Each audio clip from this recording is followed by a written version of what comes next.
नमस्कार दोस्तों, यूट्यूब की इस चैनल में मैं अक्षय आप लोगों का स्वागत करता हूं। साइंस की कड़ी को आगे बढ़ाते हुए फिर मैं आज नया वीडियो लेकर आया हूं। चलिए एक एक करके हम प्रश्नों को देखते हैं और जितने भी प्रश्नों का मैं इसमें कलेक्शन लिया हूं सभी जो है काफ़ी इम्पोर्टेंट हैं। तो चलिए एक एक करके हम लोग देखते हैं। पहला क्वेश्चन देखिए, 132 में क्या कह रहा है।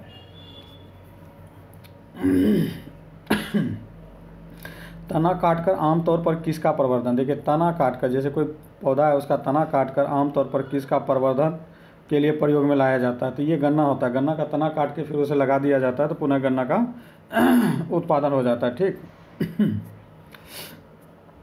133 में देखते हैं कह रहा क्या है। 133 में देखते हैं कहता है क्या कि किस एक खेती का प्रतिरोपण करके, किस एक खेती पौधे का प्रतिरोपण करके किया जाता है। तो देखिए प्याज को सबसे पहले जो है छोटे छोटे बीज के रूप में उगाया जाता है, फिर उसको उखाड़ के फिर पुनः दूसरी जगह लगाया जाता है। तो इसका आंसर हो जाएगा बी। और सोयाबीन में सबसे ज़्यादा क्या होता है, प्रोटीन होता है, लगभग 40% के आसपास प्रोटीन होते हैं। ठीक ना।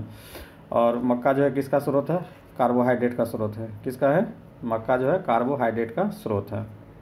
अगला क्वेश्चन देखते हैं, कह रहा है कि निम्नलिखित में से कौन कूट फल है। कूट फल मतलब क्या, औसत फल कौन सा है। तो इसमें हो जाएगा क्या, सेब हो जाएगा। ठीक ना, क्या हो जाएगा, सेब। उसके बाद अगला क्वेश्चन कह रहा 135 में कि नारियल और आम क्या है। तो ये जो है डूब फ्रूट कहलाते हैं। क्या कहलाते हैं, डूब फ्रूट कहलाते हैं। ठीक, इसको आप डायरेक्ट याद रखें। अगला क्वेश्चन है, पके हुए आम के खाने योग्य भाग को क्या कहा जाता है। मतलब पके हुए आम का जो हम खाते हैं तो क्या खाते हैं, मध्य फल भित्ति खाते हैं। ठीक ना। तो इसका आंसर, राइट आंसर क्या होगा, बी। अगला हम लोग 137 में देखते हैं। 137 क्या कह रहा है, नारियल का कौन सा भाग खाने योग्य होता है। तो देखिए इसका हम लोग जो खाते हैं भ्रूणपोष खाते हैं। क्या खाते हैं, भ्रूणपोष खाते हैं। ठीक, एम्ब्रियो। उसके बाद कह रहा है कि देखिए 138 वेरी वेरी इंपॉर्टेंट, बहुत जगह ये क्वेश्चन पूछा भी गया। कह रहा है लीची के खाने योग्य भाग को क्या कहा जाता है। तो इसका स्पेशल नाम है एरिल। एरिल इसका हम लोग खाते हैं। ठीक ना। अगला क्वेश्चन 139 कह रहा है कि पौधे के फलों को भूमि के नीचे, किस पौधे के फलों को भूमि के नीचे पाया जाता है। तो देखिए इसमें सिंपल समझिए, कौन सा ऐसा पौधा है जिसका फल जो है भूमि के नीचे पाया जाता है। तो ये आपका मूंगफली जो है फल के श्रेणी में आता है। मूंगफली क्या है, फल के श्रेणी में आता है। और इसके उत्पादन में भी प्रथम स्थान कौन रखा है, गुजरात रखा है। कौन है, गुजरात। चलिए आगे हम लोग चलते हैं। और प्याज में तो आप लोग जानते हैं महाराष्ट्र है। नाशपाती का कौन सा भाग खाया जाता है। तो इसका जो है गुद्देदार पुष्पासन खाया जाता है। ठीक ना, गुद्देदार पुष्पासन मांसल पार्ट खाया जाता है। ठीक, आगे कह रहा है 141, किस पौधे में बीज तो होता है लेकिन फल नहीं होते। यह साइकस है, ये सबसे बड़ा बीजांड है। ठीक ना, कह रहा है किस पौधे में बीज तो होते हैं लेकिन फल नहीं होते, क्या होगा, साइकस। अगला क्वेश्चन हम लोग चलते हैं 142 में। 142 क्या कह रहा है कि बीज किससे विकसित होता है। मतलब बीज का निर्माण किससे होता है। तो बीज का निर्माण बीजांड से होता है। ठीक नहीं, तो इसका राइट आंसर क्या होगा, बी होगा। अगला क्वेश्चन है ऑर्किड। ऑर्किड एक प्रकार का पेड़ पे उगने वाले पौधे हैं। तो कह रहा ऑर्किड के बीज होते हैं। तो ये देखिए बायोलॉजिकल टर्म में पूछा है। तो इसका आंसर जो है हल्के और शुष्क दीजिए, छोटा होता है, हल्के और शुष्क। 144 में चल रहे हैं, कह रहा क्या है कि सामान्यतः अंकुरन के लिए किसकी आवश्यकता नहीं होती है। मतलब पूछ रहा है कि नहीं। तो देखिए जल की आवश्यकता होती है, हवा की आवश्यकता होती है, ताप की भी आवश्यकता होती है, लेकिन प्रकाश की आवश्यकता नहीं होती है। तो आपको यहाँ पे नहीं पूछ रहा है, इसलिए इसका राइट आंसर क्या होगा, प्रकाश ही होगा। ठीक ना। आगे कह रहा सजीव पर्जक विविपेरस अंकुरन पाया जाता है। तो ये जो है राइजोफेरा में पाया जाता है। किस में पाया जाता है, राइजोफेरा। ये स्पेशल टाइप का क्वेश्चन है, इसको आप लोग देखते रहें। अगला हम लोग चलते हैं 146 में। कह रहा है कुल से संबंधित है। ठीक ना, कह रहा क्या आलू किस कुल का है। तो ये सोलेनेसी ग्रुप का है। ठीक ना, जैसे खखड़ी कीड़ा हो गया कुकरबिटेसी ग्रुप का होता है, उसी तरह से आलू का भी अपना एक कुल है। तो ये सोलेनेसी कुल का है। ठीक ना। अगला क्वेश्चन हम लोग चलते हैं 147 में। कह रहा कि आम का वनस्पतिक नाम क्या है। तो मैंजीफेरा इंडिका है, मैंगनीफेरा इंडिका नाम इसका है, वैज्ञानिक नाम है। ठीक ना। जैसे मोर का होता है, मोर का जैसे वैज्ञानिक नाम पावोक्रिस्टेटस होता है। उसके बाद टाइगर का जैसे होता है पैंथा टाइगर लिनियास होता है, उसी तरह से आम का भी होता है, मैंजीफेरा इंडिका होता है। ठीक ना। आगे हम लोग चलते हैं 148 में। कह रहा क्या तेल बीज वाइल्ड सीड वाली फसल संबंधित होती है। तो ये जो वाइल्ड सीड वाले होते हैं क्रूसीफेरी से होती है। किससे होती है? क्रूसीफेरी। देखिए वहाँ आलू पूछा था, सोलेनेसी ग्रुप का था। उसके बाद जैसे आपका तारबूज, ककड़ी, ये सब बालू पे उगने वाला हो गया तो वो कुकुरबिटेसी ग्रुप का हो गया। और ये तो वाइल्ड सीड जितने भी होगा क्रूसीफेरी, वाइल्ड सीड जैसे क्या हो गया, तो मतलब आप सूरजमुखी ले सकते हैं। अगला क्वेश्चन हम लोग चलते हैं 149 में। करा मटर का पौधा क्या है? तो मटर का पौधा एक प्रकार का क्या है? शाक है, ठीक ना। और इसी का प्रयोग जो है, मटर के पौधे का ही प्रयोग सबसे पहली बार जो है जेनेटिक्स में ग्रेगर मेंडल साहब ने किए थे, ठीक ना। आगे हम लोग चलते हैं 150। करा सबसे लंबा जीवित वृक्ष कौन सा है? सबसे लंबा जीवित वृक्ष कौन सा है? तो सबसे लंबा जीवित वृक्ष जो है सिकुआ है, ठीक ना। क्या है? सिकुआ है। तो इसको याद रखिए। कहीं कहीं यूकलिप्टस भी देता है, मगर यूकलिप्टस नहीं, सिकुआ ही सबसे लंबा वृक्ष है, ठीक ना। और यूकलिप्टस के बारे में अगर एक जी के अगर आप जानना चाहते हैं तो इसको लिख लीजिए। इकोसिस्टम का इसको आतंकवाद कहा जाता है। पारिस्थितिकी तंत्र का आतंकवाद किस पौधे को कहा जाता है? तो यूकलिप्टस को कहा जाता है, ठीक ना। आगे हम लोग चलते हैं 151 में। कह रहा है क्या कि एट्रोपा बेलेडोना किस भाग से बेलेडोना औषधि प्राप्त की जाती है? तो ये पत्तियां से प्राप्त किया जाता है। देखिए ये सब स्पेशल टाइप का क्वेश्चन है। जब भी पीएससी अगर उठा के ये डाल देगा तो लगेगा कभी हम पढ़े ही नहीं है, ठीक ना। एकदम नया क्वेश्चन चुन के लाए, मगर आपको विश्वास नहीं होगा, ये जो है 10 वर्ष पहले ये क्वेश्चन बन चुका है, ठीक ना। एट्रोपा बेलेडोना के किस भाग से बेलेडोना औषधि प्राप्त होता है? तो बस आप यहाँ पे याद रखिए, बेलेडोना औषधि जो है पत्तियां से प्राप्त होती है, ठीक ना। आगे एफेड्रा पीछे भी पढ़ाए थे, आप याद कीजिए। एफेड्रा पौधे का कौन सा भाग से एफेड्रीन औषधि प्राप्त की जाती है? एफेड्रीन से ये पूछ रहा है, एफेड्रा पौधे का कौन सा भाग से एफेड्रीन औषधि प्राप्त किया जाता है? तो ये तना से प्राप्त किया जाता है। किससे प्राप्त किया जाता है? तना से प्राप्त किया जाता है। 153 नंबर वेरी वेरी इंपॉर्टेंट। करा कि कपास के रेशे प्राप्त होते हैं, तो बीज से प्राप्त होते हैं, मतलब यहाँ पे बीज तो नहीं दिए। कपास के रेशे प्राप्त होते हैं, हाँ दिया है, बीजों के अधिचर्मी रोम से प्राप्त होते हैं। कपास के रेशे किससे प्राप्त होते हैं? बीजों के अधिचर्मी रोम से प्राप्त होते हैं, ठीक नहीं। तो इसका राइट आंसर क्या होगा? बी होगा, ठीक। नेक्स्ट हम चलते हैं 154 में। करा केसर उत्पन्न होता है। तो देखिए केसर जो है एस्टेग्मा से प्राप्त होता है, जिसको हम लोग कल भी देखे थे कि वर्तिका या वर्तिकाग्र कहते हैं, ठीक ना। तो ये हो गया केसर। और केसर से ही संबंधित 65 में क्वेश्चन पूछा था कि केसर के उत्पादन में विश्व में प्रथम स्थान कौन है? तो अधिकांश लोग गलत किए थे, स्पेन मार के, मगर सबसे पहला स्थान कौन रखते हैं? ईरान होता है। जबकि केसर में भारत में स्थान जो रख रहा है वो कौन है? जम्मू कश्मीर है। जम्मू कश्मीर एकमात्र राज्य है जहाँ केसर का उत्पादन होता है, ठीक ना। आगे हम लोग चलते हैं लौंग। ये भी देखिए पूछा गया है, वेरी वेरी इंपॉर्टेंट। लौंग किससे प्राप्त होता है? तो पुष्पकलिका से प्राप्त होता है। इसका राइट आंसर क्या होगा? सी होगा। देखिए ये बीपीएससी कई बार पूछ चुका है, इसको आप ध्यान में रखेंगे। ये भी क्वेश्चन देखिए बीपीएससी कई बार पूछ चुका है, पौधे के किस भाग से कॉफ़ी प्राप्त होता है? तो कॉफ़ी भी किससे प्राप्त होता है? बीज से प्राप्त होता है, ठीक ना। उसके बाद 157 नंबर। देखिए ये दोनों काफ़ी इंपॉर्टेंट क्वेश्चन है, ये सब तो याद होनी ही चाहिए, ठीक ना। आगे है कॉफ़ी पाउडर के साथ मिलाए जाने वाला चिकोड़ी चूर्ण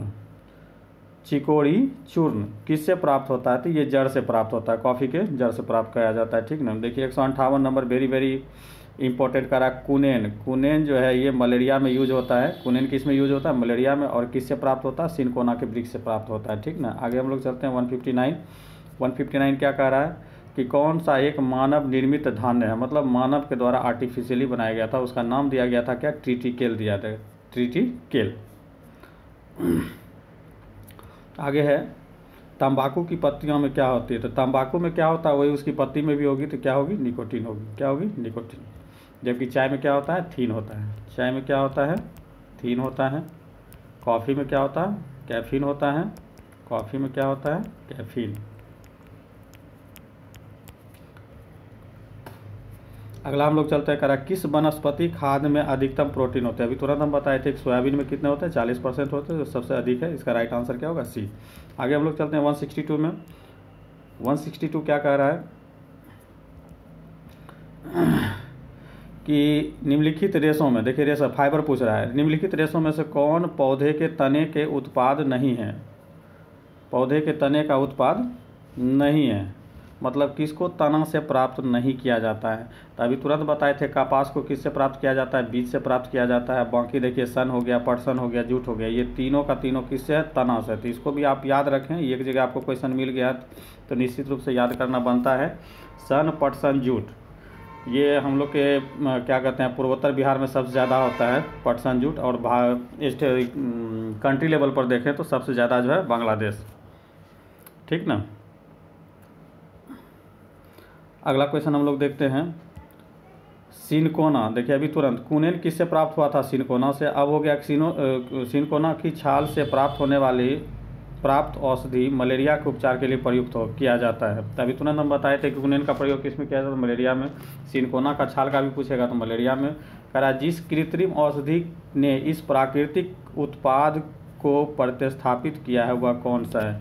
तो देखिए सिनकोना के छाल से जो दवाई बना उसको हम लोग क्या बोलते हैं, क्लोरोक्विन बोलते हैं। क्या बोलते हैं, क्लोरोक्विन। क्या बोलते हैं, क्लोरोक्विन। तो इसका राइट आंसर क्या होगा, बी। तो आप देखिए यहाँ पे टर्म याद रखिए, सिनकोना मलेरिया से, क्लोरोक्विन मलेरिया से, कुनेन मलेरिया से, ठीक ना। तो इस तरह से याद रखिए इसको, ठीक।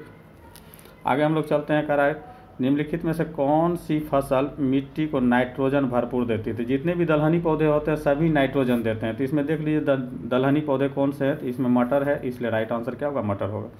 तो 165 में करा दाल चीनी जो मसाले के रूप में प्रयोग किया जाता है, आप लोग जनरली देखते होंगे किचन में रहता है, ये किस भाग से प्राप्त किया जाता है। तो ये जो है वृक्षों के छाल से प्राप्त किया जाता है। किससे प्राप्त किया जाता है, वृक्षों के छाल से।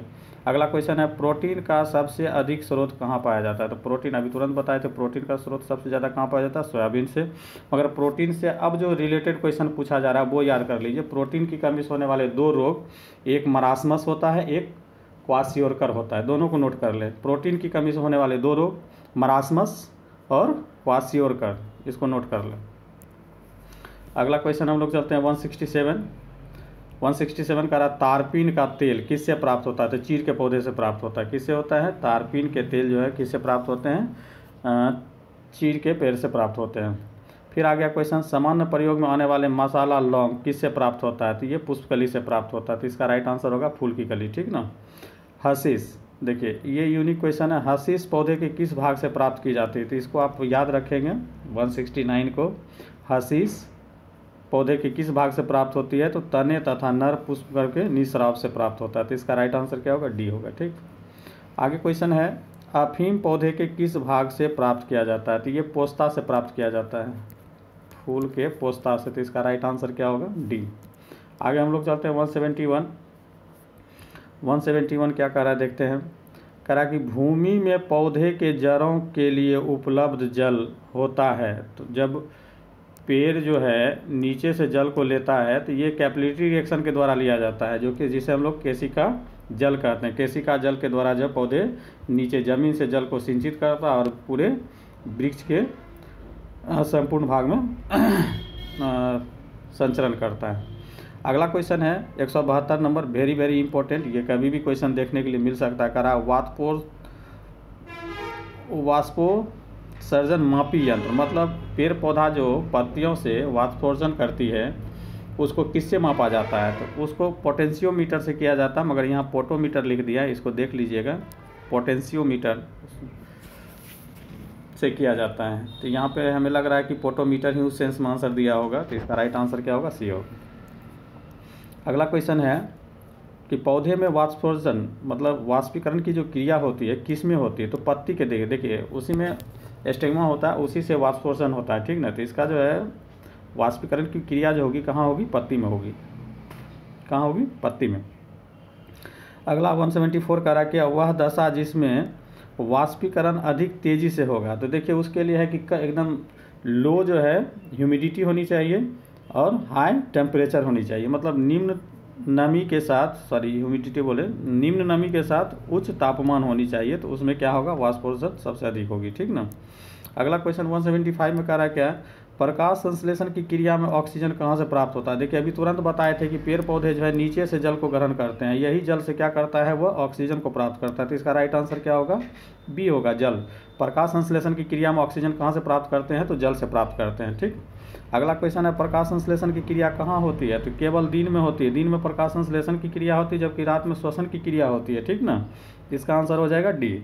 अगला क्वेश्चन है, प्रकाश संश्लेषण के लिए आवश्यक गैस क्या है? तो देखिए प्रकाश संश्लेषण के लिए आवश्यक गैस क्या है कि प्रकाश संश्लेषण क्या करता है, दिन में CO2 को एक्सेप्ट करता है और O2 को क्या करता है, रिमूव करता है। तो इसके लिए इंपॉर्टेंट जो गैस होगी क्या होगी? CO2 होगी। ठीक ना। अगला क्वेश्चन,